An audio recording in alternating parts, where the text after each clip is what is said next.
How to change font in WordPress. So first is to head over to Plugins and select Add New Plugin. Now using the search bar, search for Easy Google Fonts. Select this option and then install.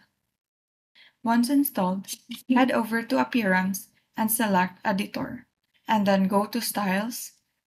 Now you will see this menu section. So in here, go to Typography. So these are all the elements that you can change its typography. So for this, I will be using text. And in here, you will be able to change the font, size, appearance, line height, letter spacing, and letter case. So for the font, just click this drop-down arrow button and select the font that you want to use.